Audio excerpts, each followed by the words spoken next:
terciariza ni se licita fiscal, ¿no? Siempre el fiscal es un funcionario público. Y está por encima, el fiscal está por encima del contratista, o sea, que es la empresa que construye, y por encima del supervisor. Y en realidad coordina las acciones de control a la empresa con el supervisor, ¿ya? Más que coordina, le instruye el supervisor, ¿no? Y como está por encima tanto del contratista como del supervisor, también este profesional verifica también los volúmenes de obra ejecutados y autoriza las planillas de pago. Dice, sus funciones son estudiar y tomar conocimiento del proyecto. ¿Alguien quiere entrar?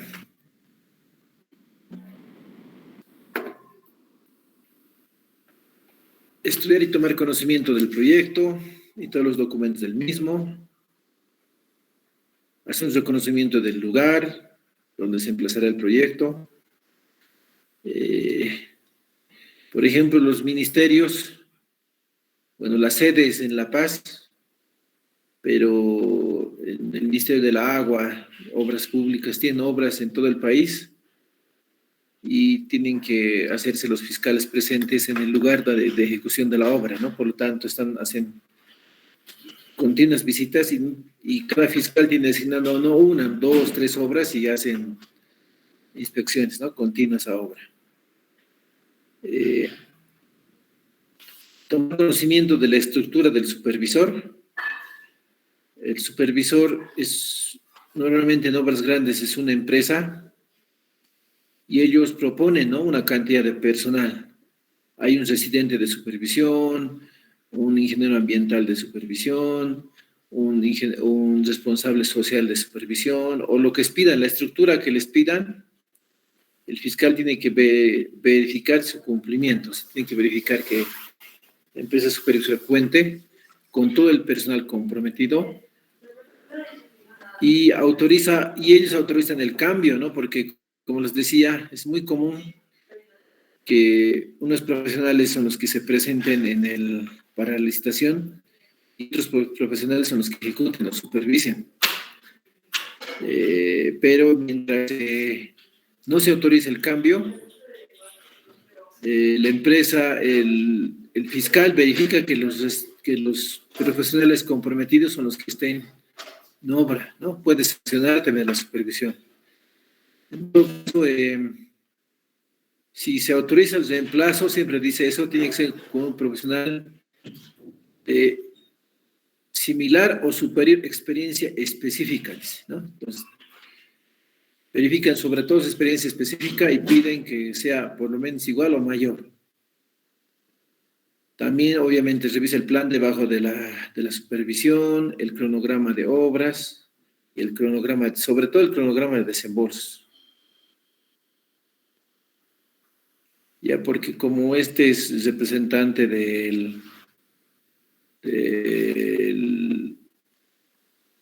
la entidad de gobierno autónoma, de la alcaldía, del ministerio u otro tipo o de la gobernación, tienen que asegurarse de que existen los recursos suficientes para pagar la obra, ¿no?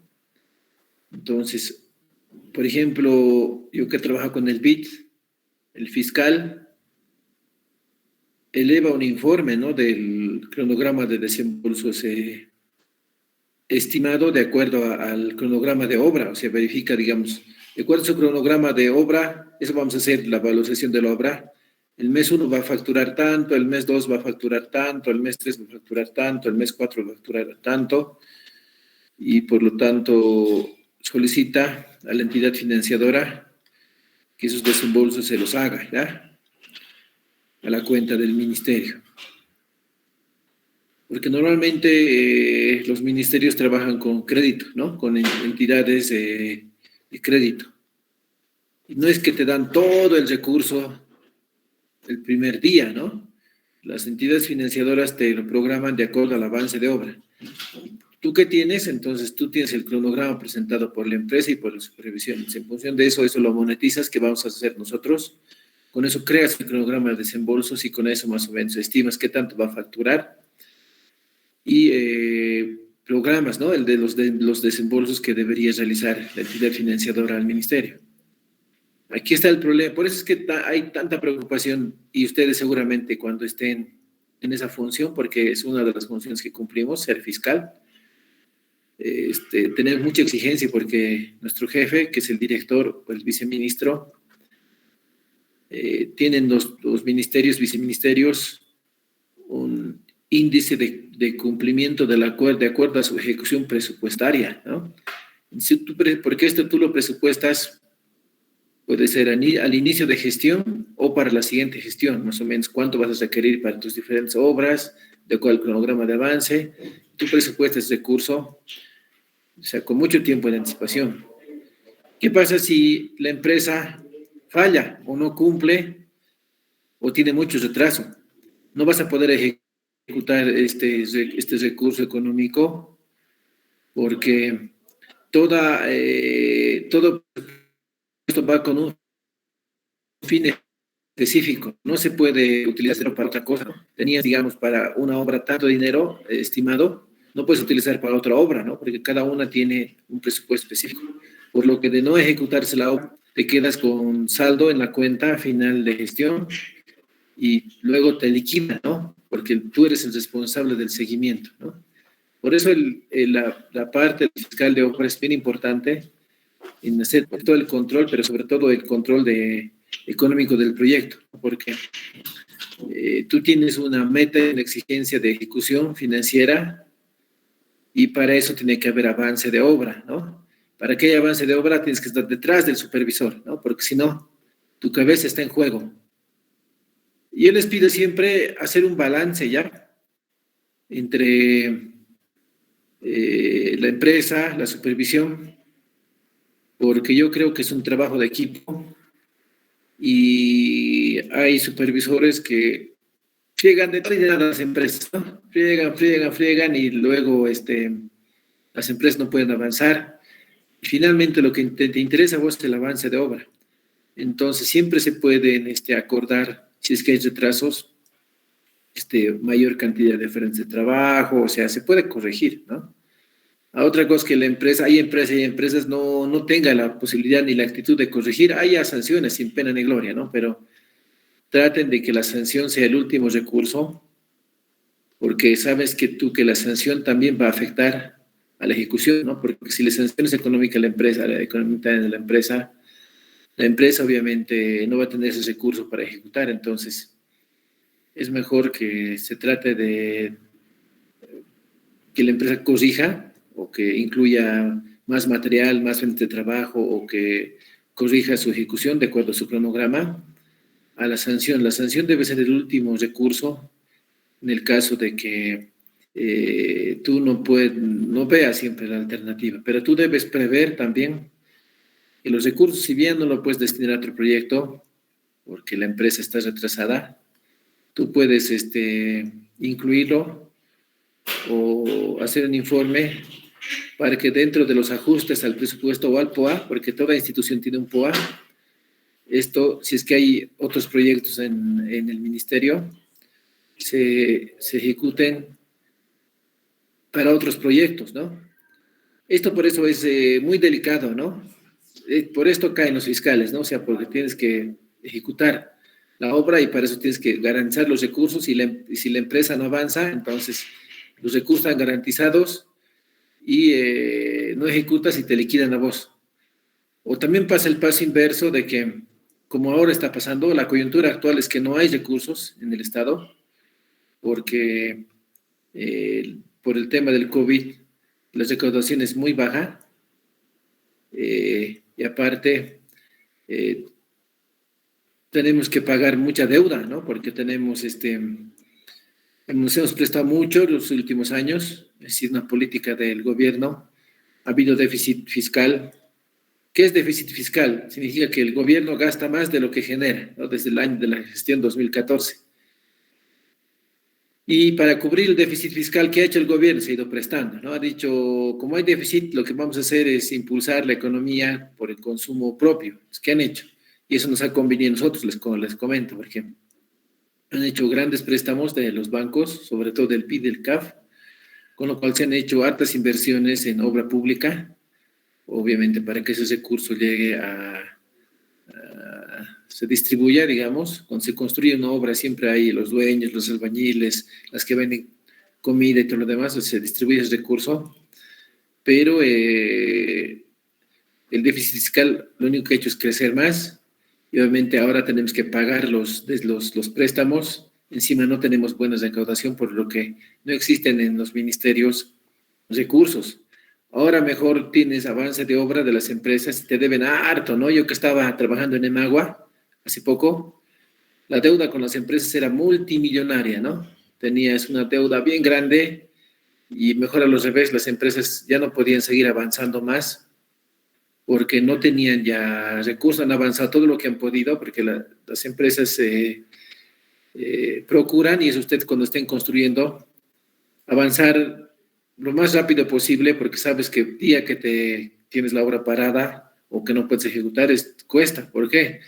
Porque el personal igual sigue cobrando, porque el material se echa a perder. Entonces, día que paras o día que te tardas, es un día que ganas menos, por lo que las empresas procuran cumplir con el cronograma y si es posible adelantar. Pero como no ha habido desembolsos, entonces ya tampoco puedes tú, tienes un límite, ¿no? Tendrás 1 o 2 meses más de operación y se ha ido paralizando las obras, pero por falta de recursos.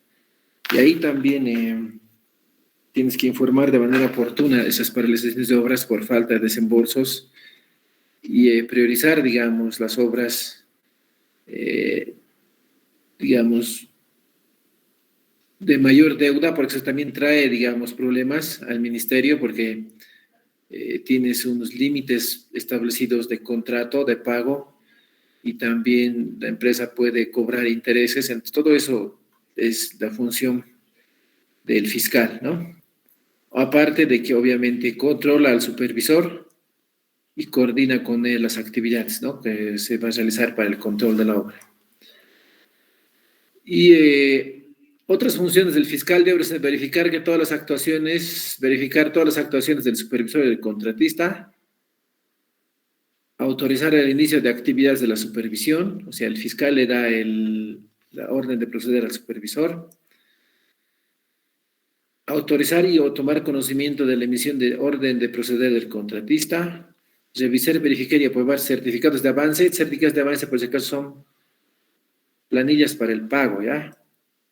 Que contienen, vamos a ver un ejemplo, que contienen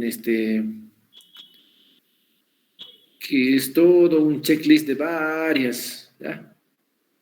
Actividades que incluye registros fotográficos, cómputos métricos, planos y todo lo demás, pero certificados de avance son, normalmente incluye cómputos métricos. Vamos a ver un ejemplo. Planos, registro fotográfico, la planilla de avance, con lo que se realiza el pago, ¿ya? El informe ambiental, un checklist les voy a mostrar de unos 10 puntos que la empresa tiene que preparar para que se pueda realizar el pago, ¿no? Revisar y verificar modificaciones al contrato. Vamos a ver más adelante qué tipo de modificaciones se puede hacer a los contratos. Llevar un registro escrito y fotográfico de todas sus observaciones, ¿no? Hacer actas de reuniones. Entonces, normalmente el fiscal es el que convoca tanto al supervisor como al fiscal para poder acordar temas de la obra o cuando hay fallas o otro tipo de eventos para que se puedan tomar las acciones respectivas, ¿no? Y obviamente es el que lleva el historial del desarrollo de la obra, ¿no? Todas las certificados de pago los guarda el fiscal de obra, ¿no? Los tiene hasta el final del contrato. Y luego hace un informe general.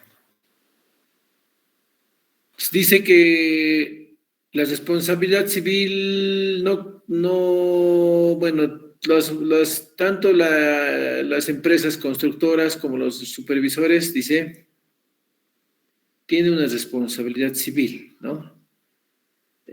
A partir de la fecha de recepción definitiva, o le llamamos una garantía, ¿no? No es que construyes y al día siguiente te olvidas, ¿no? Incluso el ministerio retiene el 5%, ¿no? Eso está establecido en el contrato. Digamos que, ¿cuándo entregas la obra? Con la acta de recepción definitiva.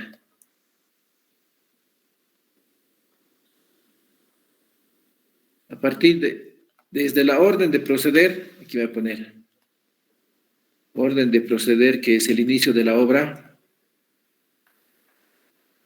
hasta la acta de recepción definitiva, que es el final de la obra, de la etapa constructiva por lo menos. Este es el inicio y final de la etapa constructiva.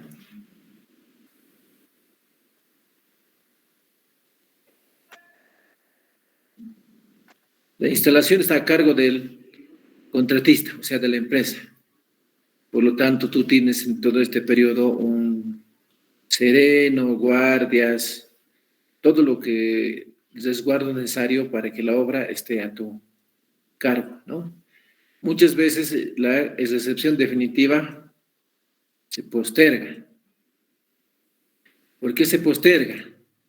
Sobre todo en el tema de los ministerios es porque el presidente entrega, ¿no? Nos dice, sobre todo el Evo, ya no sé cómo será el Arce, cuando estábamos con el Evo, él sí o sí tenía que entregar, por lo que dependíamos de la agenda del presidente. No sé cuántas veces, por ejemplo, hemos postergado la entrega de obras. No, es que no tiene tiempo, o ya va a venir, ¿no? Va a venir, está programado, digamos. Y no venía porque justo el presidente tiene una agenda fijada, el Evo, pero cualquier rato cambiaba su agenda, ¿no? Porque tenía que ir a Potosí o a Cochabamba.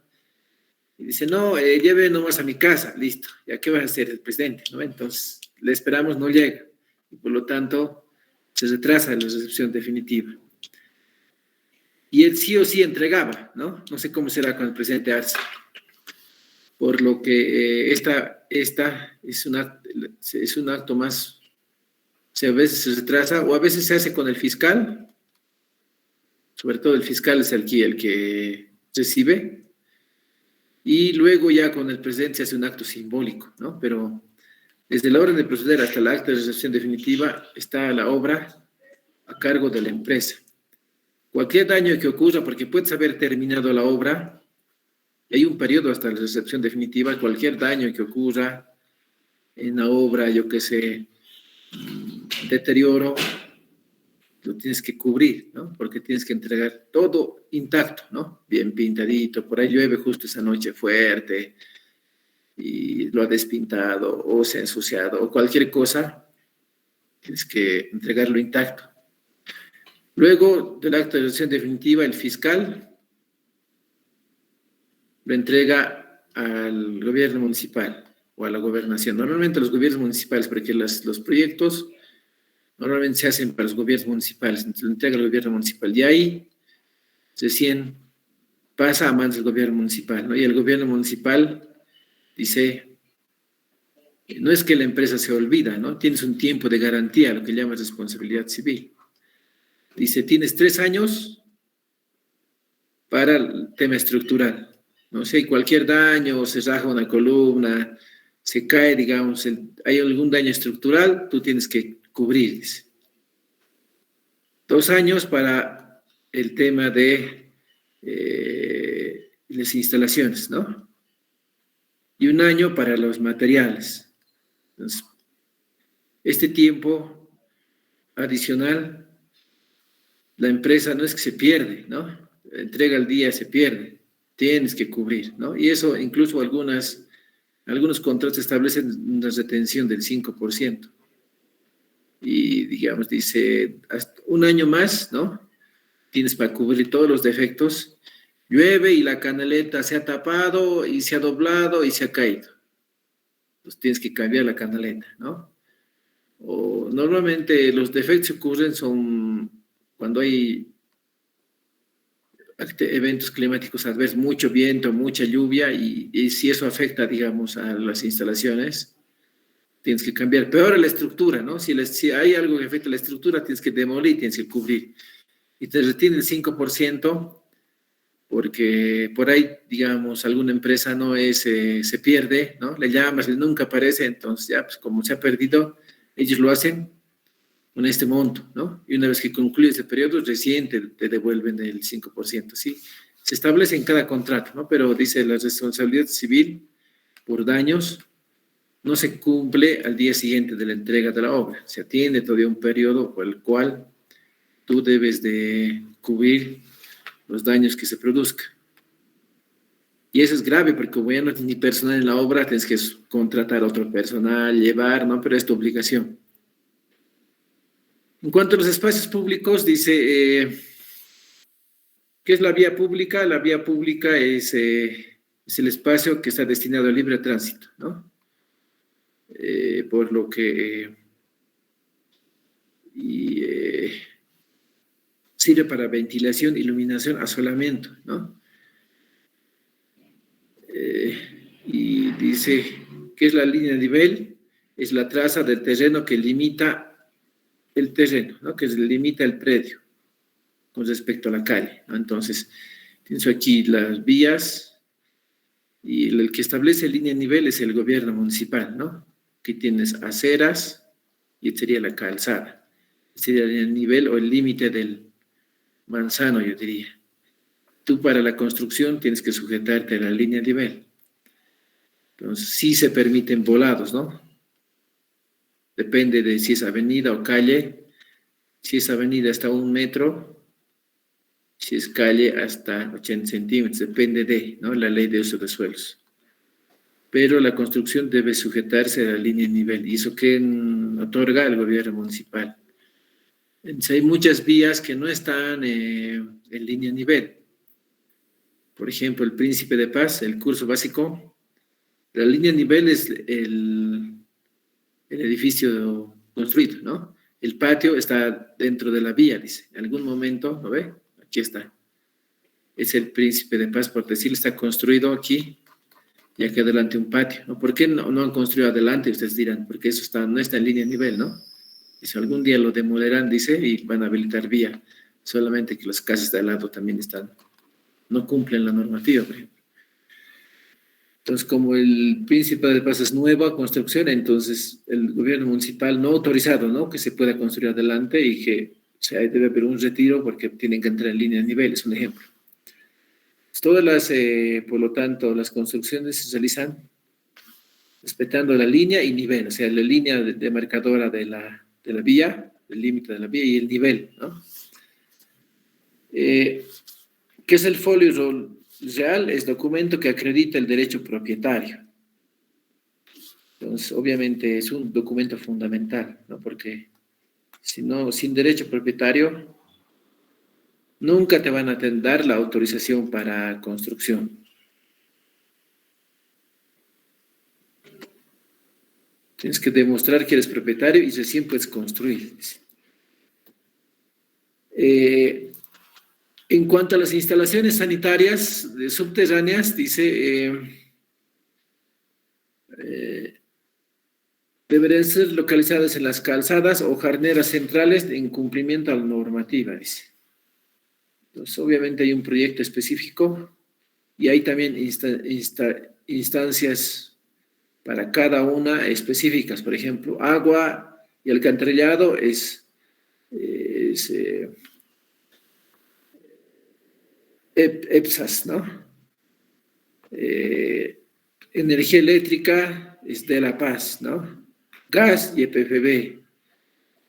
Y cada una de estas instituciones tiene su propia normativa. Por ejemplo, alcantarillado va por el medio de la vía, ¿no? Agua potable no es necesario que vaya por el medio, puede ir por uno de los costados. Gas va por la acera. La energía eléctrica normalmente va aéreo, ¿no? Aunque los cables se ven bien feos, ¿no? Ahí en la Camacho, por ejemplo, han tenido la idea de ponerla ya subterránea, ¿no? Los demás va aéreo. Cada institución tiene su propia normativa y obviamente nos tenemos que regir a la normativa de cada institución, ¿no? Esas instalaciones son externas, ¿no? A la construcción. Son externas. Dice, obviamente para el cambio, el gobierno municipal te puede notificar si se cambia la matriz de alcantarillado sanitario o de agua potable por un requerimiento, sobre todo al alcantarillado, ¿no? Porque los sistemas de alcantarillado en el Alto son muy antiguos, ¿no? En La Paz no existe, ¿no? Existen tramos cortos y todo va a los ríos.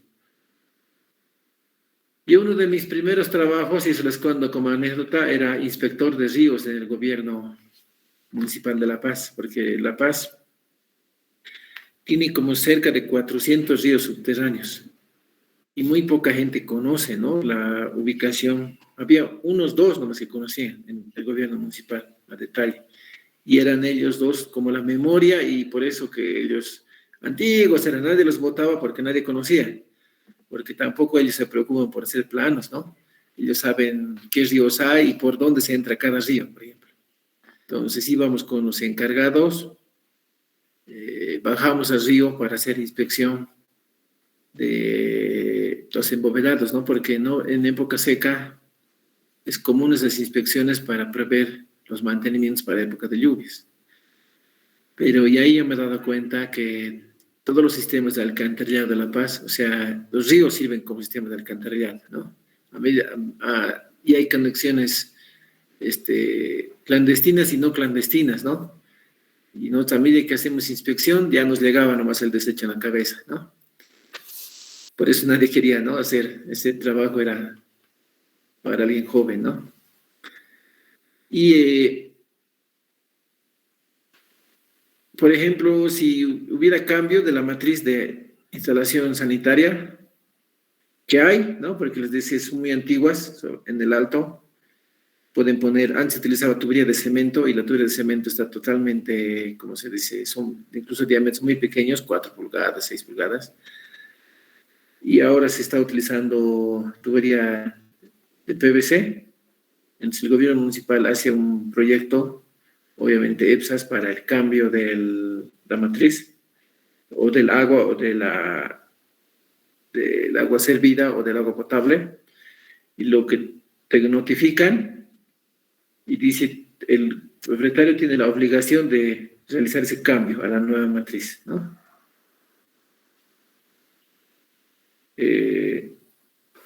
Es exclusiva responsabilidad del propietario, dice. Lo mismo con YPFB, lo mismo con cualquier institución que decida realizar un cambio de su sistema de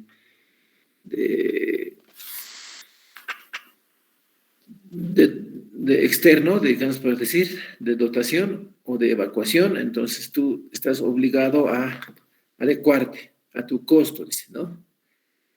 Y obviamente, si no lo haces, te quedarás sin alcantarillado, sin agua, porque nadie te va a cubrir ese costo, tú lo haces.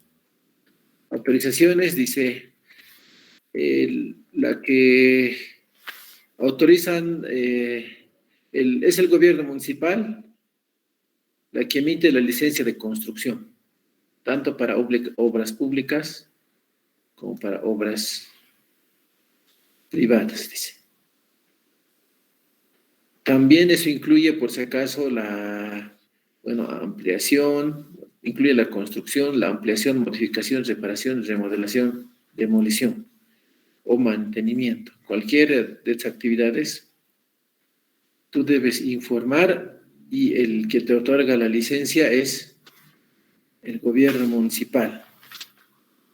Ahí dice un formato específico para obtener la licencia de construcción. Cada gobierno municipal tiene, por lo tanto, hay que ir al propio gobierno municipal para que nos digan los documentos que se requieren.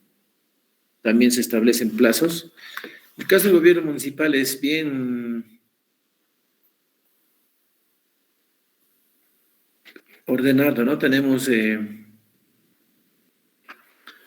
la ley de uso de suelos, Y aquí, por ejemplo, tienes todo la guía que se requiere para la obtención del permiso de construcción, ¿no? Los documentos que hay que presentar, los plazos y todo lo demás, ¿no? Aquí está, el permiso de construcción. Los proyectos que tienes que presentar, será topográfico, arquitectónico, estructural, sanitario, todo en detalle está. Entonces, está bien organizado lo que es incluso los formatos de planos, incluso los carimos, como pueden ver ustedes, incluso los formatos de presupuestos, ¿no? Relación de superficies, tabla de propiedades, todo está al detalle, ¿no? De acuerdo a su formato tienes que hacer.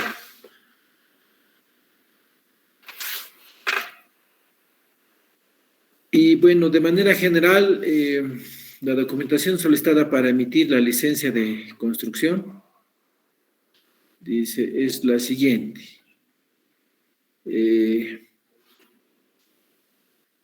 Dice, la licencia de construcción deberá ser suscrita por los profesionales encargados, o sea, tienen que firmar los planos, cada responsable de cada proyecto, y debe estar visada, dice, por los colegios correspondientes. ¿Qué es visado? Le ponen un sellito, ¿no? El visado debía ser revisión, ¿no? Pero no, en realidad no hay ninguna revisión, solamente el diseño lo ponen un sellito. Ahora hay problemas con la SIP, que es la Sociedad de Ingenieros, Sociedad de Ingenieros de La Paz, ¿no? Habían dos directivas y había mucho problema y el gobierno municipal ha suspendido, pero no sé si la han vuelto a reanudar porque ahora hay colegios de ingenieros civiles. Antes no había y había dos SIPs peleando y se ha suspendido, pero seguramente ahora se reanuda, no podría decir. Dice, los planos deben ser visados tanto por los colegios de profesionales respectivos como los direcciones de bomberos. Eso es para lo que es incendios y todo lo demás, ¿no? De manera general se debe presentar los siguientes documentos, ¿no? Constancia de la licencia o certificación de uso de suelo, nivel y código catastral, o 2 juegos de planos aprobados del proyecto arquitectónico a escala, que incluyan, dice, planta, límites del predio, cortes, fachadas, detalles constructivos, detalles de mobiliario, memoria descriptiva de la obra, 2 juegos descriptivos de la memoria del cálculo estructural, aunque obviamente 2 juegos de la memoria de cálculo y planos de las instalaciones hidrosanitarias, planos del sistema de prevención y protección contra incendios, que eso es para bomberos. Eso es de manera general, o sea, el diseño arquitectónico, la memoria descriptiva de la obra, el diseño estructural, el diseño de instalaciones sanitarias y sus memorias descriptivas y los planos del sistema de prevención y protección contra incendios. Eso es de manera general, pero como les decía, en este caso, el gobierno municipal de La Paz tiene su propio, contenido, tiene su propia normativa, ¿no? Entonces, es general y es nacional, pero hay que revisar específicamente lo que solicita el gobierno municipal para poder obtener la licencia de construcción. Han visto que ahí donde es la alcaldía, detrás de la facultad, en la esquina, siempre ahí, ¿no ve? Arquitecto, topógrafo, ingeniero, te dicen, ¿no ve? Y están haciendo todos estos trámites de catastro, de construcción. Requerimientos del proyecto arquitectónico, les dice, esto no voy a ver a detalle porque es lo que tienen que cumplir los arquitectos, dice, de manera general, el diseño arquitectónico debe contar con plano de lote o certificado catastral, documentos de propiedad, cédula de identidad de los propietarios y otros. Hay parámetros que cumplir en la edificación en cuanto a superficies máximas a construir, alturas máximas, distancia entre edificios y otros parámetros que se encuentran establecidos en la ley, en el plan de uso de suelos o en los planes de arrendamiento urbano. En nuestro caso de La Paz es la ley LUSU, que es la ley de uso de suelos. Y aquí pueden ver todos los parámetros que deben cumplir de acuerdo a también tiene una categorización en La Paz, ¿no? De riesgo. Por ejemplo, las laderas, el centro. En función de la categorización del centro, tienen ustedes una cartilla mira, aquí tienen todos los distritos. Es el distrito 1, para saber, digamos, a qué distrito pertenecen. Es el distrito 1, es el central.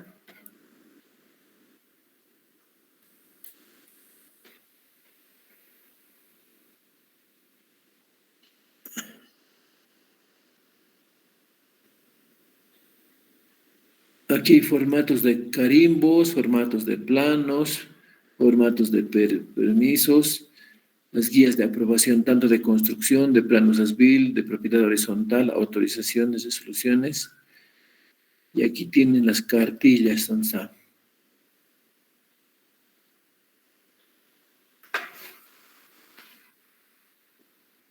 Cartillas, ¿no? Categorizadas, ¿no? Aquí tienen cartillas. Aquí, por ejemplo, les dan todas las restricciones en función de la zona, si es residencial, si es comercial, los retiros, cuál es la altura máxima que se puede construir, cuántos pisos se pueden construir,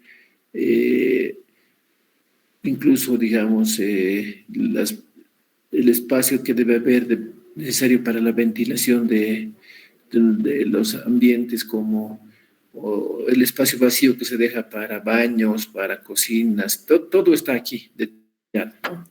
Y esto obviamente es lo que revisan los arquitectos para hacer el proyecto arquitectónico.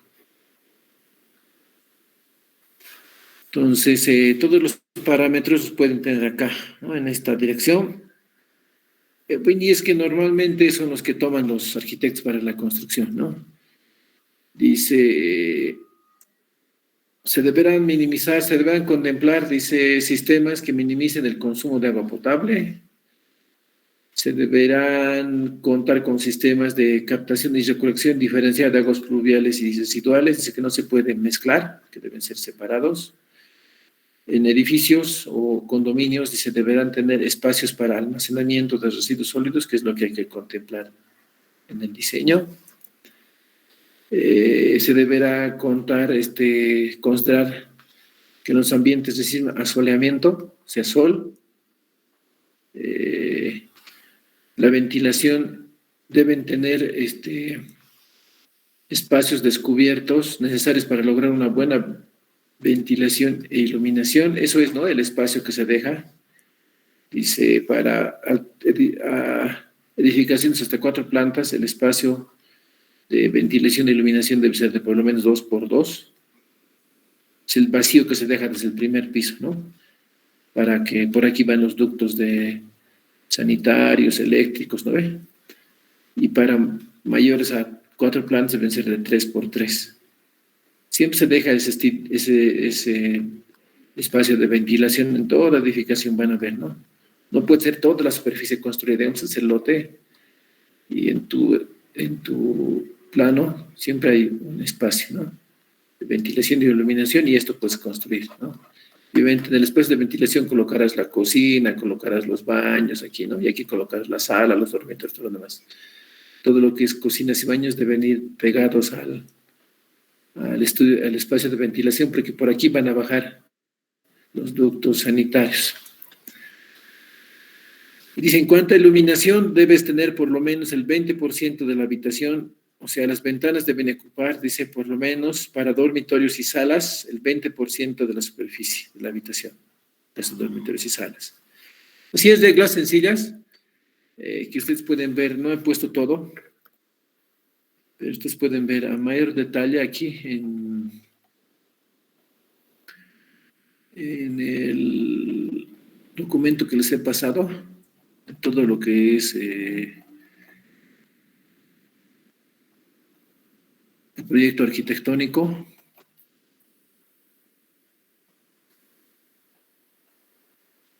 Ustedes pueden ver aquí que está bien detalladito todo lo que debe contener el proyecto arquitectónico. En cuanto a circulación, ¿no ve? Salidas de emergencia, en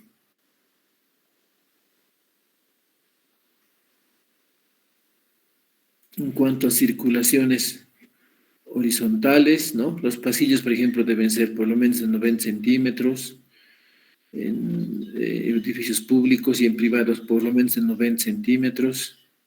Tienen las escaleras, tienen las rampas peatonales, los barandales, las graderías, ¿no? Contrahuella debe ser por lo menos o máximo de 45 centímetros, ¿no? La profundidad mínima de 70 centímetros, los ascensores, la iluminación de transporte vertical, las salas de espectáculos, garantía de visibilidad, la aislación acústica, estacionamientos, características de los estacionamientos. Después, en zonas de patrimonio histórico, los acabados, los muros laterales de colindancia, o sea, bien explicado hasta el detalle, ¿no? De manera general, los sistemas de prevención y protección contra incendios, la tipología de edificaciones, la resistencia al fuego, recubrimiento de los elementos estructurales, recubrimiento de los elementos de madera, extintores, instalación de equipos de riesgo mayor, sistemas de alarma, precauciones para evitar incendios, letreros, shaft, ¿no? Ductos, ¿lo pueden ver? Acabado de materiales, instalaciones eléctricas, cielos falsos, chimeneas, castillos de protección. En cuanto al proyecto arquitectónico, todo tiene una guía, ¿no? Y una normativa. Pueden ver ustedes incluso sistemas de pararrayos, barandales, material de seguridad, de tal manera que se debe cumplir, dice, con esto que es nacional, con estas características de manera general.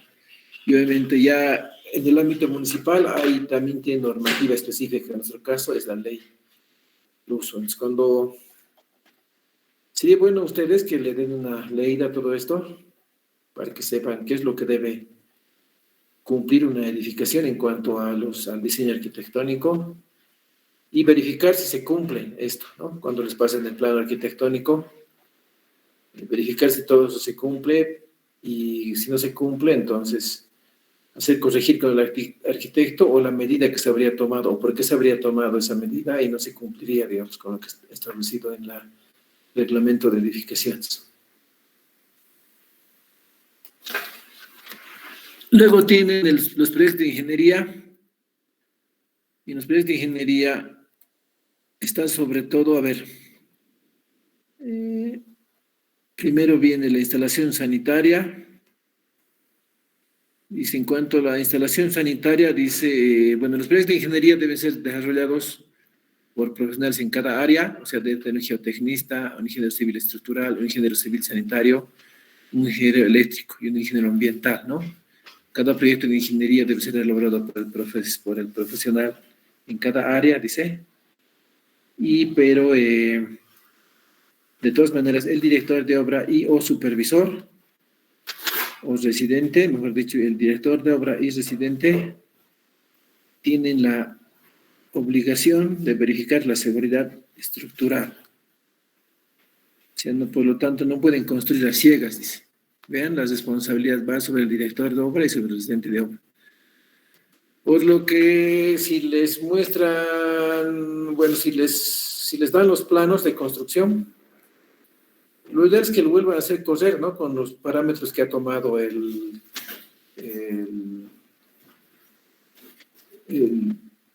especialista o el ingeniero que ha diseñado, vuelvan a recrear la construcción para ver si cumple, ¿no? Porque ese es el momento de verificar y de corregir antes de que inicie la obra. Luego de que ya ha iniciado ya no se puede, ¿no? Entonces, yo siempre recomiendo vuelvan a hacer correr el diseño, ¿no?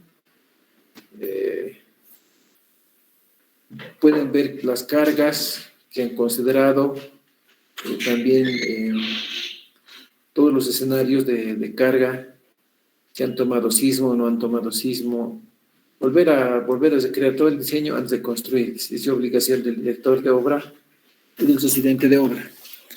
Luego, obviamente, se corregirá si se detecta alguna falla o error.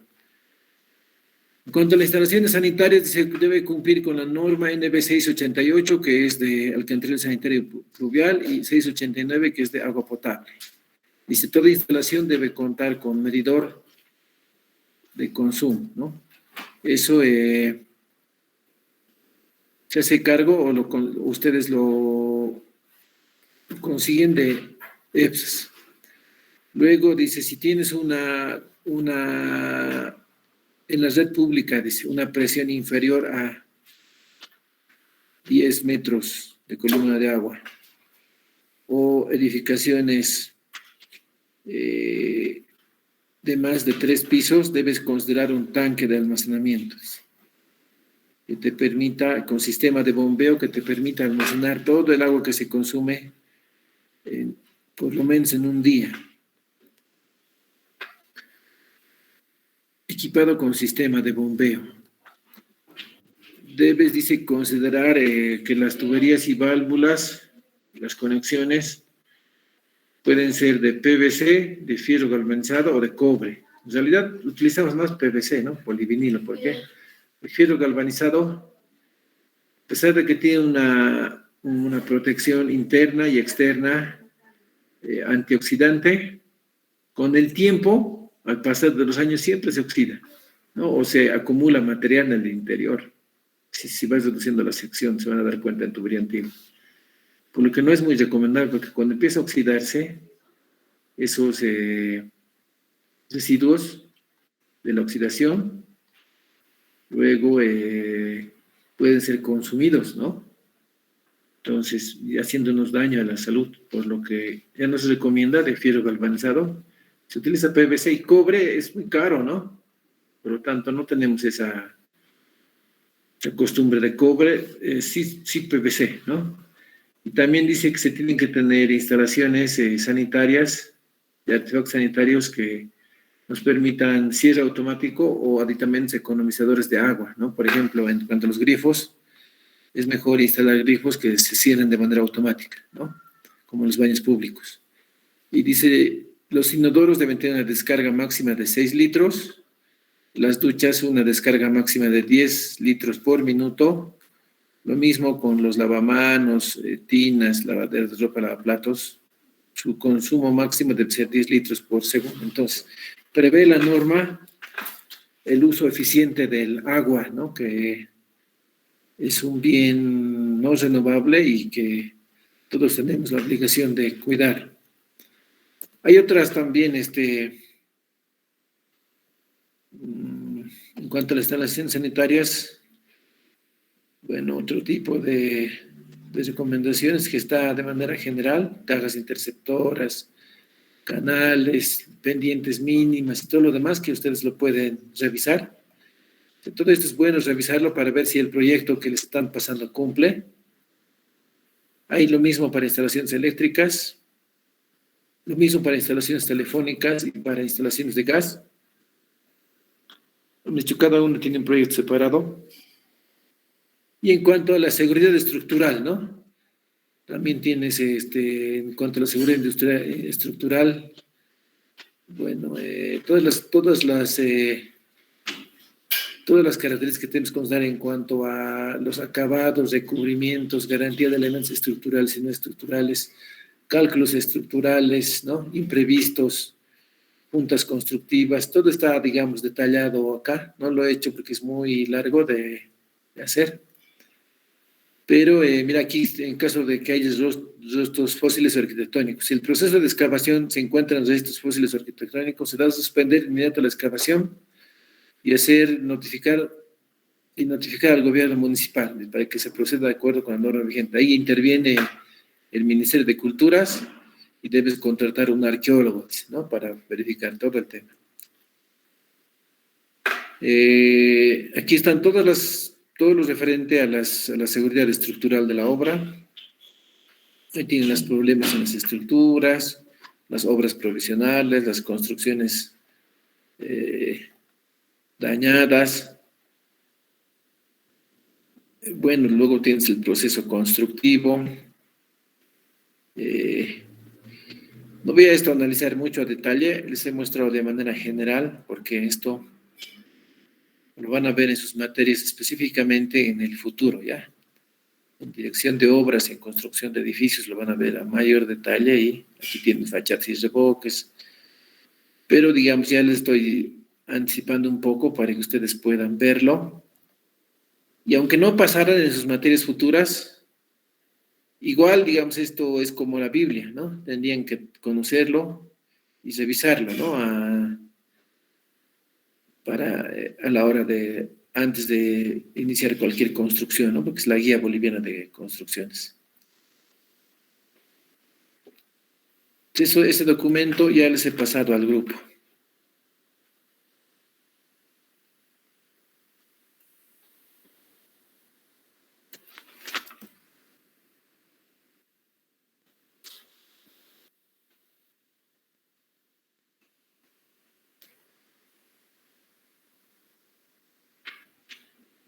Ahí está, la guía boliviana de construcción, ya les he pasado, ¿no? Entonces, les pido que lo revisen a detalle. No lo he colocado todo el documento porque realmente es ampuloso, pero es todos los parámetros mínimos que nosotros debemos cumplir a la hora de construir. Y es bueno que ustedes los revisen para que sepan a qué se atiene. Voy a pasar ahora a lo que es el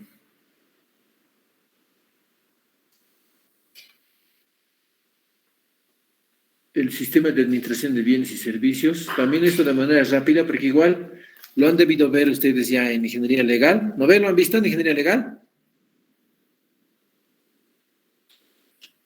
Hola, hola. ¿Me escuchan? Sí, ingeniero. Lo han visto, no ven ingeniería legal, pero yo voy a hacer un resumen de lo más importante. De todas maneras, también les he copiado del compilado de la norma boliviana de administración de bienes y servicios. Y sobre todo vamos a ver lo más importante, ¿no? Lo que nos... Entonces, revisando de manera general todo lo que nos va a servir para nuestro proyecto, ¿ya? Dice...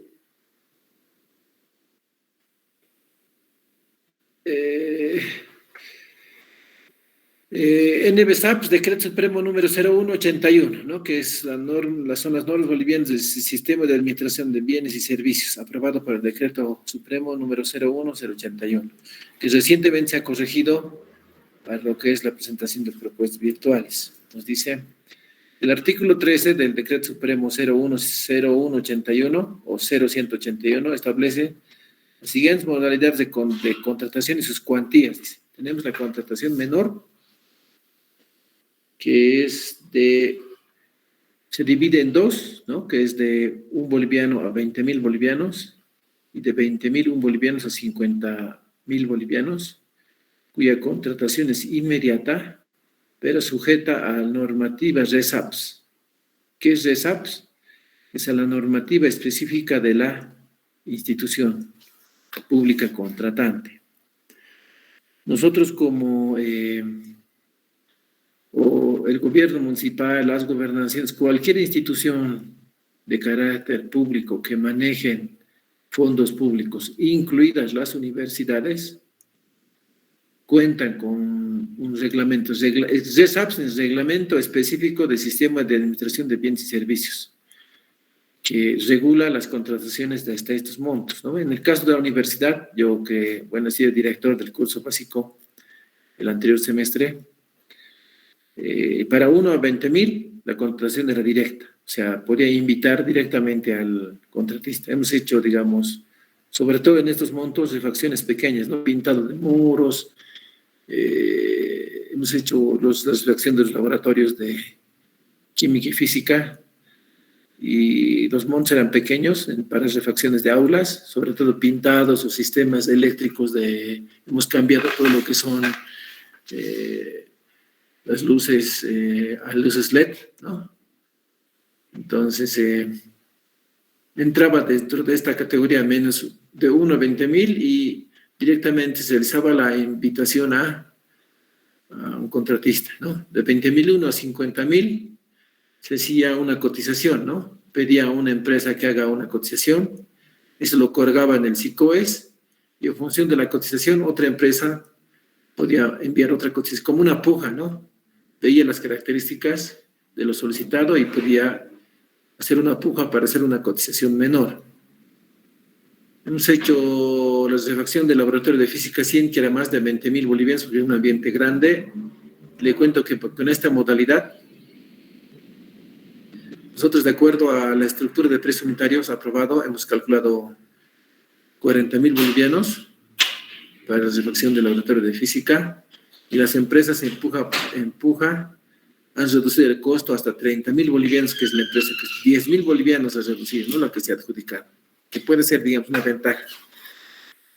Puede ser una ventaja como puede ser una desventaja, porque finalmente si la empresa ofrece muy poco, puede ser una empresa también dudosa, ¿no?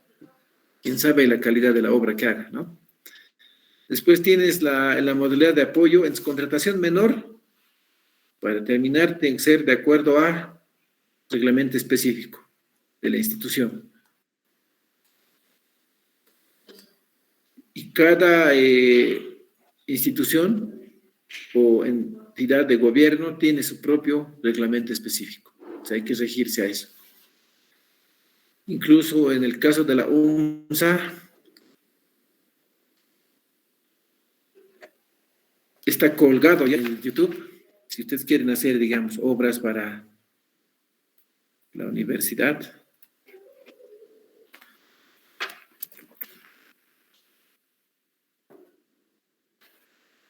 pueden, contrataciones UNSA. Aquí está, ¿no? Taller virtual, contrataciones especiales, subasta electrónica y mercado virtual. Como son montos pequeños, menores a 50.000, quién sabe, puede ser esto una de las primeras alternativas por las cuales pueden optar, ¿no? Porque pueden reunirse entre amigos, contratar, digamos, un albañil o mano de obra y pujar, ¿no? Por esto, por este tipo de obras pequeñitas que normalmente en la UNSA se licitan, sobre todo refacciones de aulas, ¿no? Que sobre todo es pintado, ¿no? Pintado o cambio de piso, ¿no? Obras muy pequeñitas y que se puede optar por esta modalidad, y tienen ustedes un taller, ¿no? De todos los documentos que tienen que presentar y cuál es el procedimiento. Pero no incluye solamente obras de refacción, ¿no? También incluye, por si acaso,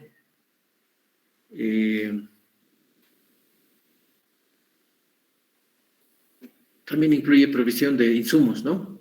La universidad necesita hojas, necesita impresoras, otro tipo de insumos, escritores, yo qué sé, y también se pueden ofertar, ¿no? Igual existe una lista de proveedores, que es todo electrónico ahora por el tema de la pandemia, ¿no? Tú registras como proveedor y adjuntas tu NIP, y aunque no tengas, digamos, el insumo como tal, puedes, digamos, hacer una compra y venderlo a la UNSA, ¿no? Solamente que, obviamente, si se ofreces muy barato, luego vas a entrar en pérdida, porque tampoco te puede hacer la burla, ¿no? Te sancionan. Si no cumples con el servicio o con la obra, entonces tienes 3 años de sanciones, ¿no? Entonces, eso por si acaso, tomen en cuenta, ¿no? Y como esta, no he visto de otras, ¿no? De otras instituciones, pero debe haber, ¿no? Pero por lo menos la UNSA tiene, ¿no? Un sistema de contratación estatal, subastas electrónica y mercado virtual, y para montos menores a 50.000 bolivianos, de acuerdo a su reglamento específico. Y lo bueno es que está en YouTube, ¿no? No sé si de los gobiernos municipales habrá también eso en YouTube. Después tienes la otra modalidad, que es el Apoyo Nacional a la Producción y Empleo, que es AMPE, que viene desde cotizaciones o cuantías desde 50.000, menor y mayor. Aquí es AMPE menor y AMPE mayor. ¿Te das cuenta en el SICOES? A ver, vamos a entrar al SICOES.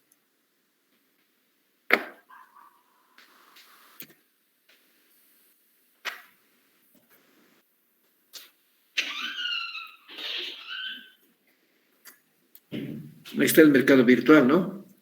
Ahí puedes registrarte como proveedor y proveer insumos. Tienes convocatorias nacionales. Yo voy a poner obras, buscar. ¿Qué tienes, no? AMPE, licitación pública, licitación pública. Oye, ANPP, dice, ¿no? Este es menor y este es mayor, así lo han dividido, ¿no? Se divide en dos, ANPE, menor y mayor. En la codificación del SICUAL esto es AMPE. Y de esto es ANPP, ¿no? Que es de 50.000 a 200.000 bolivianos. Y el plazo de presentación de las propuestas mínimo, dices, de 4 días. Es inmediato, ¿no? De acuerdo a los SAPs, es inmediato. Te piden una cotización, vos inmediatamente presentes. Y AMPE mayor sería 8 días para la propuesta.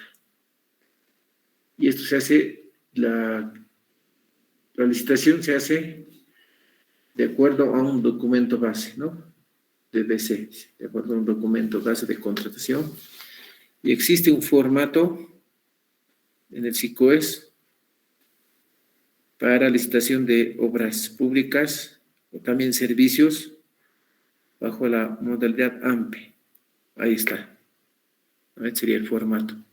Entonces, los gobiernos municipales deben, dice, de cumplir con el formato.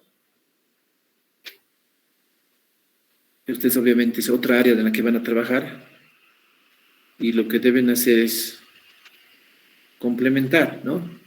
El documento base de licitación. Solamente complementan, ¿no? No pueden modificar, dice este documento, porque ya es un formato. Lo que hacen es complementar en cuanto a las especificaciones técnicas y características de la obra. Incluso ya están los formatos de presentación, todo ya está listo, ¿no? Y hay varios cursos, tanto en la tanto en el ¿qué se llama esta institución? EGGP, ¿no? Escuela de Gestión Pública Plurinacional.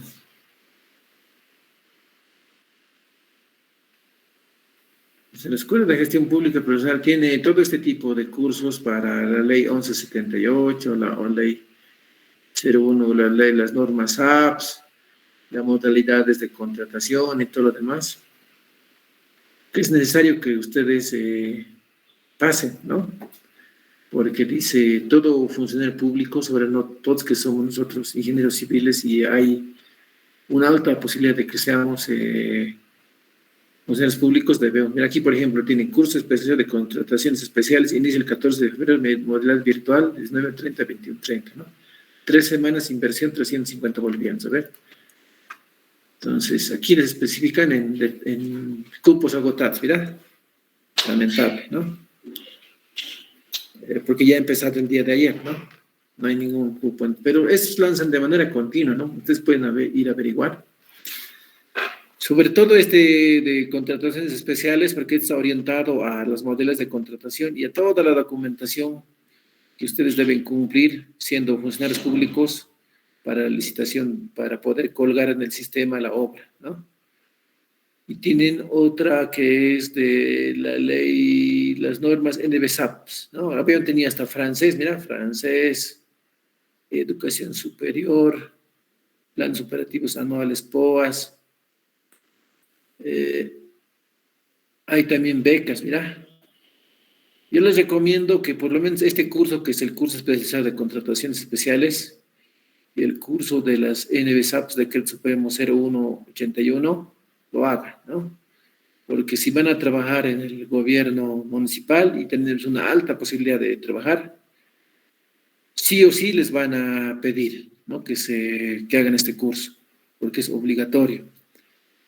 Se hace también en la Contraloría, ¿no? Y en la Contraloría es gratis, ¿no? Les manda su jefe, pero ustedes pueden adelantarse y hacerlo, ¿no? Para que cuando les pidan ya tengan el curso. Otro curso que les piden de manera obligatoria es el idioma nativo. Eso está en nuestra Constitución, dice Todos los bolivianos debemos hablar por lo menos el idioma oficial, que es dos de los idiomas oficiales, dice. Y el idioma, son 36 idiomas oficiales y el español obviamente lo tenemos todos, ¿no? De nacimiento, pero dice, como dice, todos idiomas oficiales, por lo tanto tenemos que aprender un idioma nativo más. Entonces, eso también te piden, ¿no? Para contratarte. ¿Qué es lo que te piden cuando te contratan? Te piden el curso de idioma nativo, que tú eliges cuál, pero digamos en nuestro caso es más fácil la Aymara, porque estamos más relacionados, pues el quechua, pues el cualquiera. Te piden tu libreta de servicio militar y obviamente la mayor parte o una buena parte ha hecho el premilitar, que es válido. Algunos han ido al servicio militar, que es válido, y algunos no han hecho, ¿no? Entonces, si quieres trabajar en el Estado, tienes que tener libreta de servicio militar. Entonces,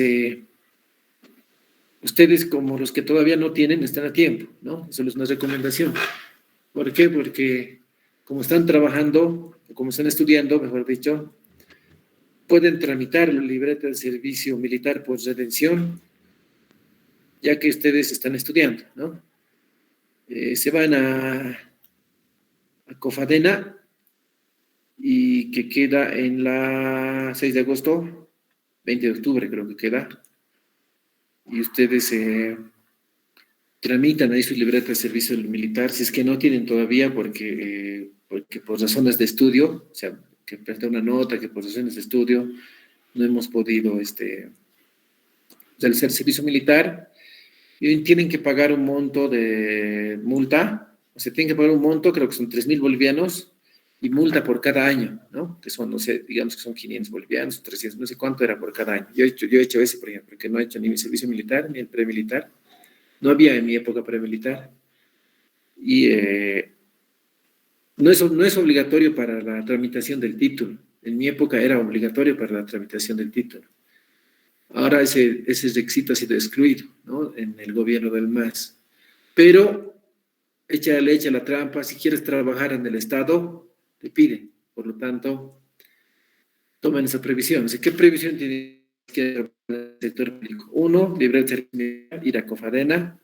Dos, el curso de idioma nativo, que hay en todo lado, en la UMSA, también en la UPEA, pero no cuenta, el único que cuenta es el EGGP, ¿no? Que tampoco es muy caro, es igual 350 bolivianos. Entonces, si en algún semestre ustedes están con pocas materias o están sin su tesis y no tienen materias, se puede meterse, ¿no? Al que no dura mucho, 2 meses creo que es, al de idioma nativo, porque sí o sí eso les van a pedir para optar a un cargo público.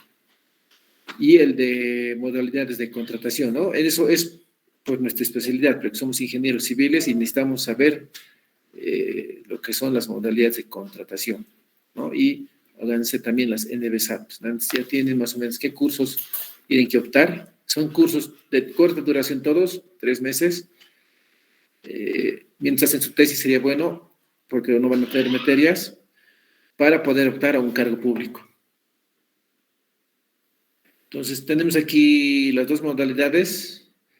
Contrataciones AMPE, menor y mayor, de 50.000 a 200.000, y de 200.000 a 1.000.000. Estos se realizan, para ellos es necesaria una licitación pública, ¿no? Y la licitación pública es de acuerdo a un documento base de contratación. Vamos a ver a detalle esto más adelante. La otra modalidad es la licitación pública. Y en la modalidad de licitación pública tienen también 2 categorías, ¿no? Tienen nacional e internacional.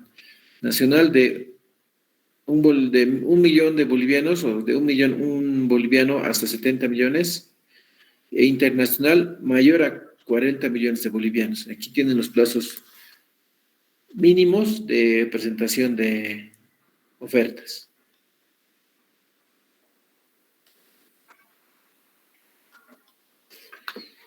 Y finalmente tienen las contrataciones por excepción, por emergencia y contratación directa. Esto por emergencia es el caso de que haya, por ejemplo, ahora la pandemia, por ejemplo, desastres naturales, lluvias, eventos adversos que no tienen límite, ¿no? De monto. y se hacen de manera rápida.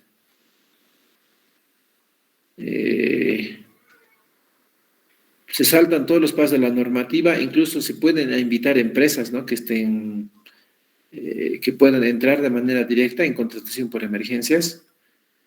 Mandas una nota de interés, digamos, a todas las empresas, una, dos, tres empresas. Las empresas responden con una cotización, digamos, rápida, inmediata, y al monto de menor cotización tú le das. Es sumamente fácil, ¿no?, es directo. Pero obviamente tienes que justificar muy bien la emergencia, porque eso en el futuro, si no justificas bien la emergencia, puede dar lugar a un proceso de corrupción, ¿no? Entonces no es que cualquier cosa califique como emergencia, ¿no? Puede ser la pandemia, puede ser, y para la pandemia han sacado leyes especiales, ¿no?, que te permiten contratación rápida, ¿no?, de emergencia. Puede ser un evento climático, un deslizamiento, lluvias o algo que califique como emergencia para que tú puedas realizar ese monto. La cotización directa, sobre todo, está orientada a empresas del Estado, ¿no? Por ejemplo, te facilita la ley que para empresas del Estado, por ejemplo, para YPFB, para el Servicio Nacional de Fotogrametría, para cualquier empresa del Estado, tú puedes contratar de manera directa sin pasar por el proceso de licitación. Y no tienen límite de monto. Entonces vamos a ver estas tres. Una no, porque bueno, depende de los reglamentos de cada institución. Por lo tanto, vamos a ver estas dos, ¿no? Apoyo nacional de producción y empleo y licitación pública. Entonces, en cuanto a los plazos, dice, todos los plazos se consideran como días hábiles. ¿Qué son días hábiles? Les pregunto. ¿Qué son días hábiles? ¿De lunes a viernes, ingeniero? Lunes a viernes. Todos los plazos en licitación pública se toman en cuenta, solo días hábiles de lunes a viernes, no se toman en cuenta sábados, ni domingos, ni feriados. Estos días son, por si acaso, para el proceso de licitación.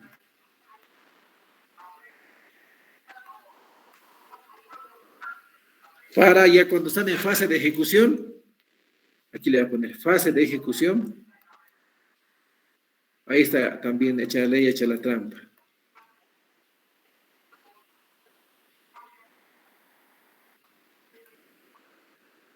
Son días calendario. ¿Qué son días calendario?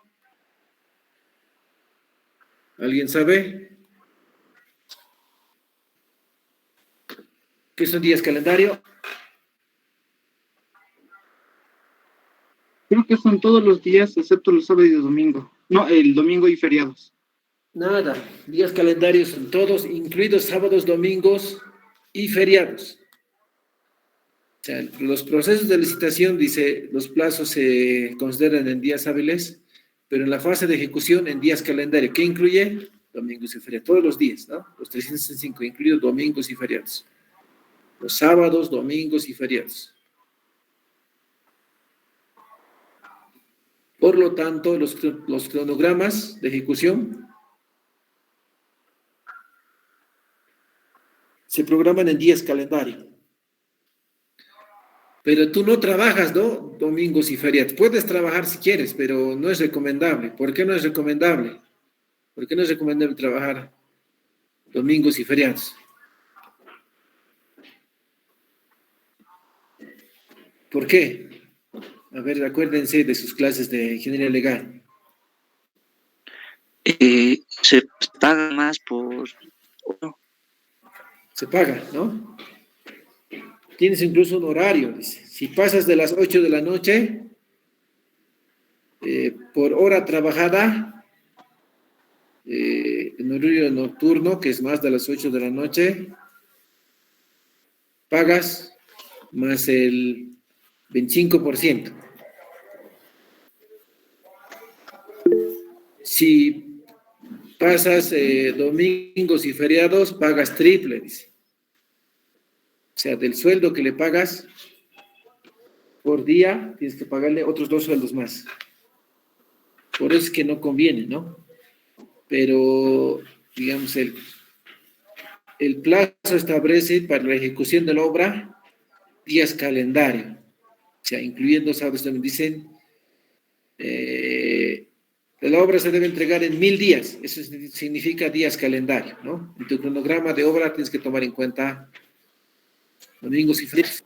Eso vamos a hacer también cuando estemos en cronogramas, pero tú realmente no trabajas esos días, ahí está el problema, ¿no?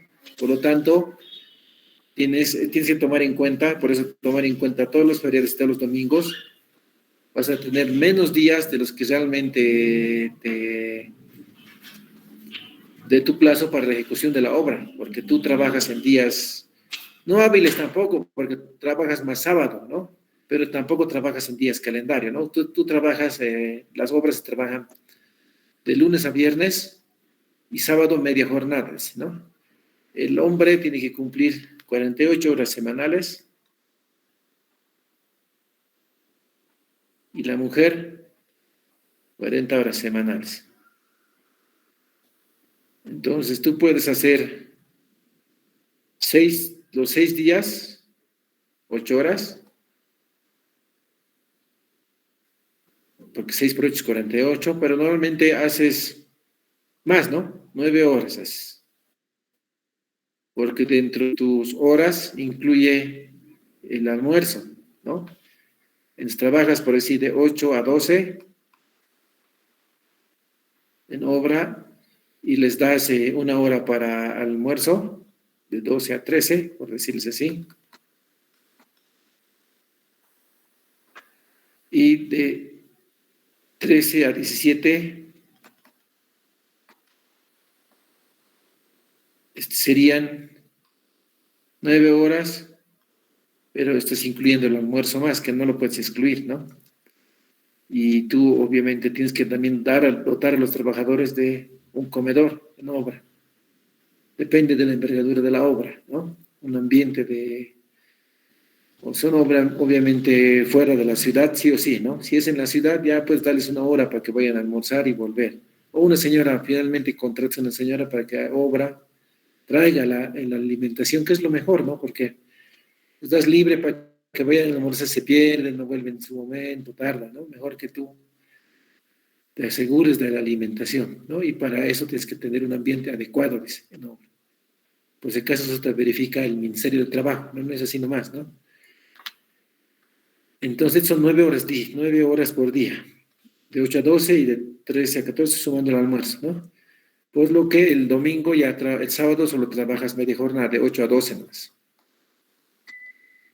Con eso cumples la jornada de 48 horas por la semanal por la que le pagas, ¿no?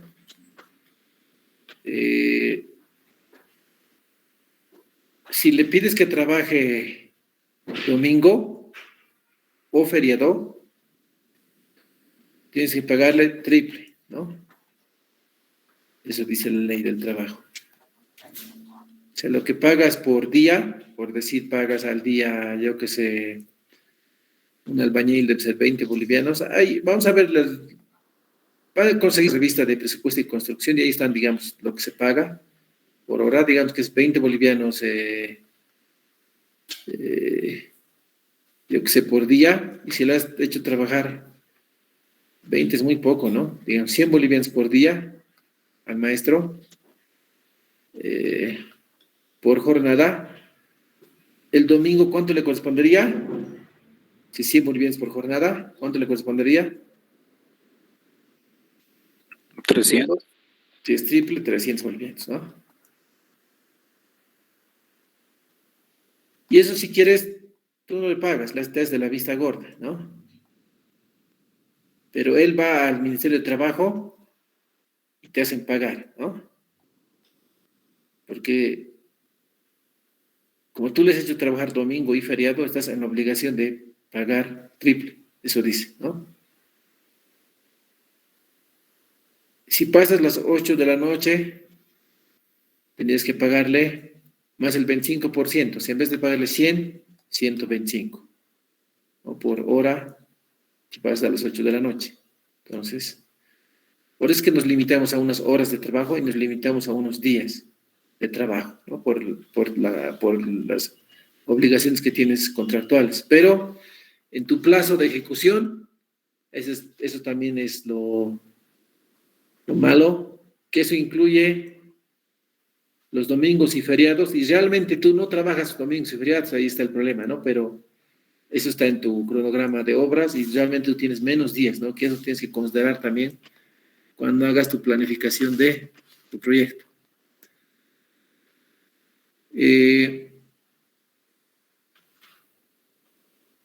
Las mujeres trabajan solamente 40 horas, hombres 48 horas, mujeres solamente 40 horas, por lo que, digamos, no incluye para ellas sábado, ¿no? Sábado no vienen. O sea, los hombres vienen de lunes a sábado, las mujeres solamente de lunes a viernes, o acuerdas, digamos, un día alterno, pero normalmente las mujeres no vienen. Y tú puedes decir que venga, pero si se queja, tienes que pagarle como si fueran horas extras. Ahí está también el problema, ¿no? Pero muchas, digamos, eso solamente es para obreros, ¿ya? Eso por si acaso no es para nosotros, es para obreros. O sea, ¿por qué les digo? Porque tienen que tomar en cuenta los trabajadores, obreros y choferes, todo lo demás, ¿no? Nosotros como estamos en cargos de responsabilidad, estamos excluidos de este tratamiento. A menos que sea porque somos nosotros personal de mando, no ingenieros. Ahora tu secretaria, puedes tener una chofer, puede ser mujer, o puede ser que le des esta categoría, ¿no? Pero normalmente los ingenieros, los directores de obra, los residentes de obra, hombre y mujer trabajan a la misma hora, ¿no? No tienes límite tampoco de horas de trabajo.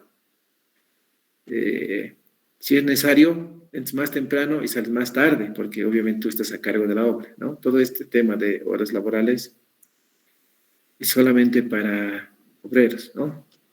Eso también es claro, ¿no? Puedes tú reclamar si quieres y por ahí te dan bola, pero luego ya nunca más te van a contratar, ¿no? Porque ese tipo no está fijándose la hora, no, ya, no hay que contratarlo, ¿no?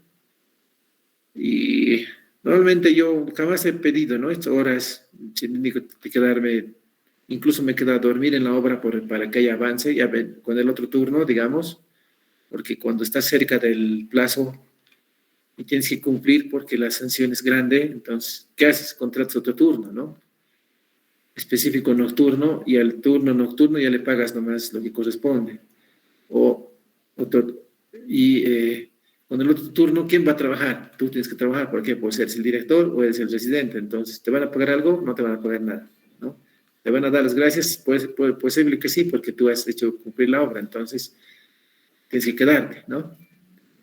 Ahora voy al ministerio, digo, sí, me han hecho trabajar en la noche, pido que me reconozcan esas horas, por ahí te dan bola, pero después nunca más te van a contratar, ¿no? Entonces eso no aplica, por lo tanto, a nosotros, ¿no?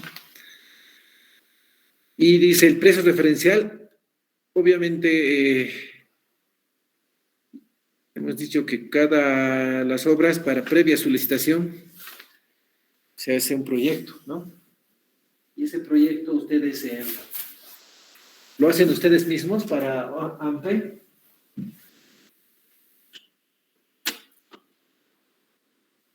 O sea, para que vean que nuestra carrera es tan buena y tan maravillosa, por eso estamos enamorados de esta carrera que participamos en tantas fases del proyecto. Por lo tanto, digamos, tenemos que ser bien completos nosotros en todas las áreas, en supervisión, en diseño, en dirección, ¿no? Porque si entre más completos seamos, ¿no? Si ustedes saben diseñar bien, saben hacer planos bien, saben hacer bien la estructura de costos, saben supervisar bien, hacen buena administración de la obra, nunca les va a faltar trabajo porque en todos los ámbitos trabajamos, ¿no? Les decía, para modalidad AMPE, que son estas dos, normalmente los proyectos los hacen los propios técnicos, ¿no? No contratan consultoras, ¿no? Para modelos de licitación pública, como son proyectos grandes, diseños ya complejos, un estadio, un hospital, por ejemplo, se contratan a consultores para que hagan el diseño, ¿no? Porque obviamente el diseño es multidisciplinario. Para pequeñas construcciones, el diseño es nosotros, ¿no? Trabajamos en la dirección de proyectos y hacemos los diseños para todos los proyectos AMPE. Y obviamente hacemos los diseños y obtenemos un precio referencial de acuerdo a los materiales que vamos a emplear, porque ya los gobiernos municipales, tanto el gobierno municipal de La Paz y el del Alto, y los ministerios, el UPRE, tienen ya unas análisis de precios unitarios aprobados, ¿no? Entonces, no hay que hacer consideraciones sobre análisis de precios, hay que hacer más consideraciones sobre diseño y sobre cómputos métricos, y sobre eso, como ya tenemos análisis de precios, sacas un presupuesto o un precio referencial. Y obviamente ese precio referencial tú publicas solamente el monto, ¿no? Dice la unidad solicitante calcular el precio referencial, incluyendo todos los tributos, y el mismo debe estar señalado en el DBC, vamos a ver, ¿no? De cualquier obra. Pero obviamente tú no lo desglosas, ¿no? Ese desglose ya por cada ítem lo hace la empresa. Pero tú, obviamente, el diseño que realices debe incluir el precio referencial. Sí o sí debe incluir el precio referencial. En cuanto a los anticipos, dice, por eso hecho, no está todo a detalle, ya las normas de BESAP, solo he sacado lo más importante desde mi punto de vista para las obras. Y dice que te pueden dar un anticipo hasta del 20%. Pero normalmente el anticipo te lo dan para modalidades de licitación pública, ¿ya? Porque estas de AMPE son montos pequeños, ¿no? Entonces, tramitar el anticipo nomás te va a costar más que ejecutar la obra, es mejor que hagas nomás, ¿no? Igual puedes tramitar, dice. Pero normalmente los anticipos se otorgan para licitación pública. Las AMPE normalmente no tienen, ¿no? Pero aunque igual puedes solicitar. Y lo que puedes solicitar, dice, es más hasta el 20% como máximo del anticipo. Y obviamente debes presentar garantía para que es de buena ejecución de este anticipo. Ocurre que, sobre todo cuando eres Nobel, y todos vamos a estar en ese camino, tienes una obra grande que has ganado por primera vez. Hemos hecho un proyecto, digamos, 70 millones, 14 millones de anticipo, santa plata, ¿no? El dueño ya compren camioneta, pongan oficinas, ¿no? Y lo gastas en cosas que no son inherentes a la obra, y luego ya cuando quieres construir, porque sobre todo el anticipo, ¿para qué es? Sobre todo utilizamos para materiales, ¿no? Y mano de obra. ¿Por qué? Porque si lo inviertes bien, el mismo dinero vas a hacer rotar, ¿no? Porque lo inviertes en comprar los materiales, para obra gruesa, por decir, que es lo primero que ejecutas, y para pagar al personal. Luego cobras tu planilla y luego ya con eso mismo haces rotar, ¿no? La obra. Obra grande, con el anticipo puedes hacerlo rotar suficiente, ¿no? No tendrías que requerir de inversión adicional externa, ¿no? Serías muy mal administrador. La obra grande se mueve tranquilamente con el anticipo, porque el anticipo es hasta el 20%, es grande, ¿no? No lo vas a comprar, no lo vas a gastar en comprarte camionetas, ni ponerte oficinas en el centro, nada, ¿no? Materiales, mano de obra, listo. Con eso mueves, con el mismo recurso mueves la propia. El mismo cuero, o sea, las correas, ¿no? Después ya empiezas a planillar y con la planilla ya vas amortiguando todo lo demás, ¿no? Tipos de garantía, dice, se establecen 3 tipos de garantía: boleta de garantía, garantía primer requerimiento y póliza de seguro. Estas 2 primeras, que es la boleta de garantía y garantía de primer requerimiento, es en entidad bancaria.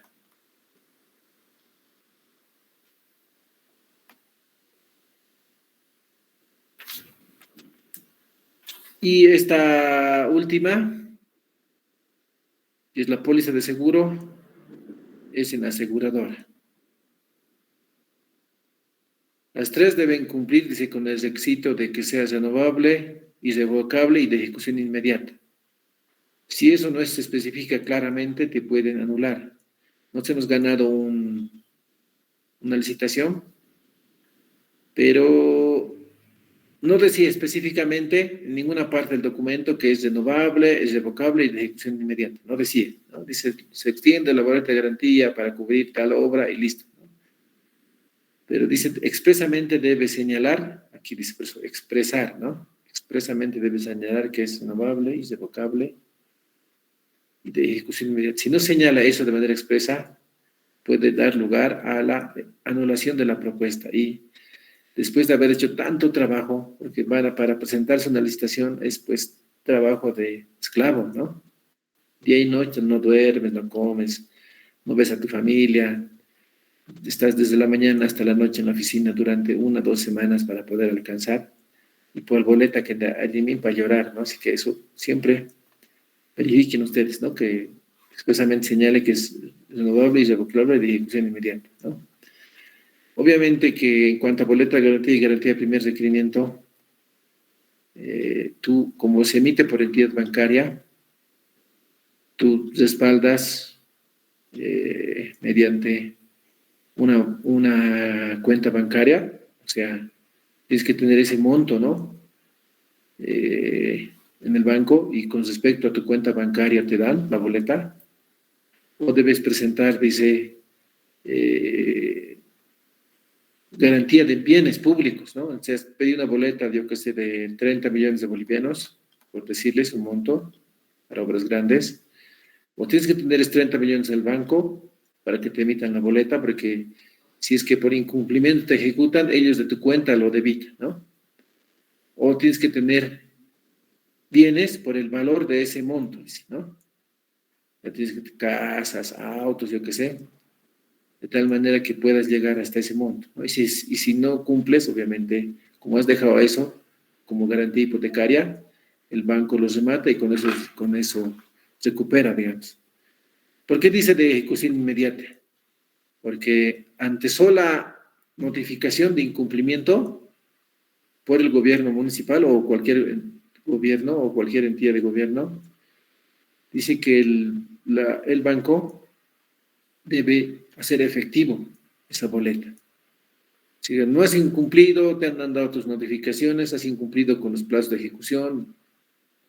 Incluso siempre tienes paliativos, puedes hacer un nuevo cronograma, es siempre una forma, pero digamos que eres una empresa muy mala, que digamos te interesa, te has perdido, has abandonado la obra, ya dice la alcaldía decía hay que ejecutar, ejecutan, ¿por qué es de ejecución inmediata? Porque ni bien notifica, por eso estas boletas están a cargo de la entidad de gobierno, ni bien se notifica con la ejecución de la boleta, el gobierno municipal, la entidad bancaria dice debe hacer efectivo, por eso es de ejecución inmediata, el depósito. Se dicen, te notifican y te dan, digamos, 2 días máximo, y en 2 días ya tiene que estar el dinero de la boleta en las cuentas bancarias del gobierno municipal, por eso es de ejecución inmediata, ¿no? Por eso se pide específicamente este plazo. Y luego ya el entidad bancaria ya se pelea contigo, ¿no? Te ejecuta o tu cuenta, te debita tu cuenta, o te remeta los bienes para recuperar el monto, ¿no? Porque el banco nunca pierde, ¿no? Por eso es que, y aparte, ¿no? Aparte, tú no puedes, aparte de que te ejecutan la boleta, el gobierno municipal emite o notifica al SICOES, ¿no? Por lo que tú estás castigado de presentarte a cualquier proceso de licitación por un plazo de 3 años. O sea, es por eso que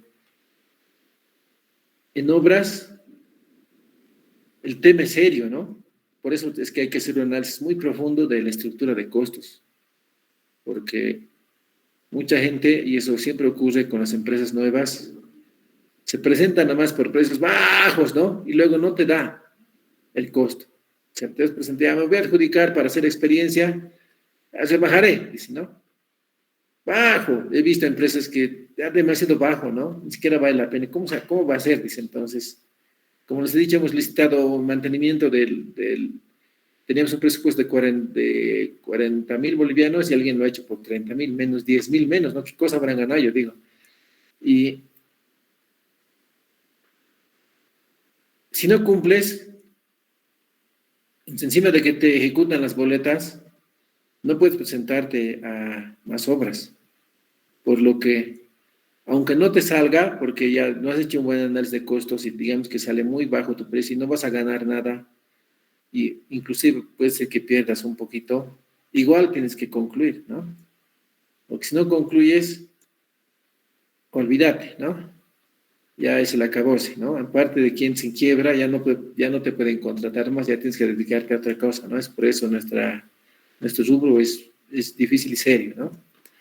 Y esta póliza de seguro es la empresa aseguradora, pero la empresa aseguradora igual, digamos, te pide, ¿no? Un monto, una cuenta, o te piden bienes también para que puedas respaldar la boleta, porque la boleta no la emiten así nada más, ¿no? Se aseguran de que en caso de que tú incumplas, ellos puedan recuperar el monto, ¿no? Que les exigen a ellos. Entonces, lamentablemente, el tiempo es nuestro peor. Vamos a cumplir con esto de las NBSAPs la siguiente semana, que es un resumen corto de las NBSAPs, de lo más importante en cuanto a obra. No voy a entrar nada a servicios. Y vamos a empezar con las modalidades de licitación. Ya vamos a ver la modalidad de licitación pública y la modalidad de licitación AMPE y licitación pública. Y luego de eso ya entramos ya al desarrollo del proyecto.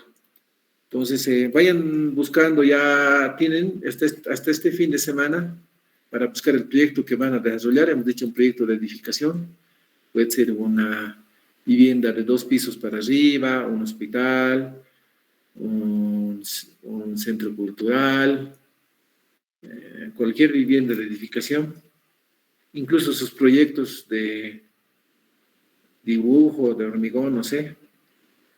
Y lo que requiero en la primera instancia es los planos, ¿ya? Y pueden haber de grupos de a 2, y tal vez de hasta 3 si son proyectos grandes. Y ya voy a colocar, no sé si en un formulario o voy a colocar directo al Classroom.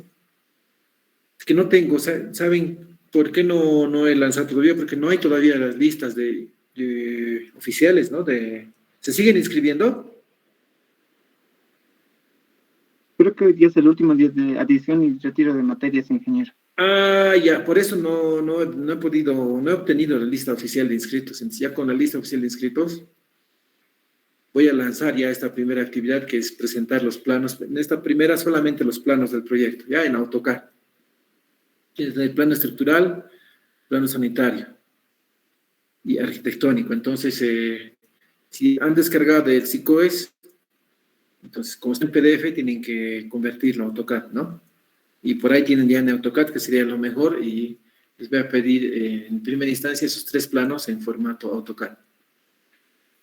Entonces, con eso, bueno, yo me retiro. Muchas gracias por todo. Nos vemos el día jueves. Al viernes, ¿no? Jueves. Es viernes, ¿no? El día viernes. Hasta luego, ingeniero. Hasta luego. Hasta luego, ingeniero, gracias. Hasta el viernes, ingeniero. Hasta luego, ingeniero.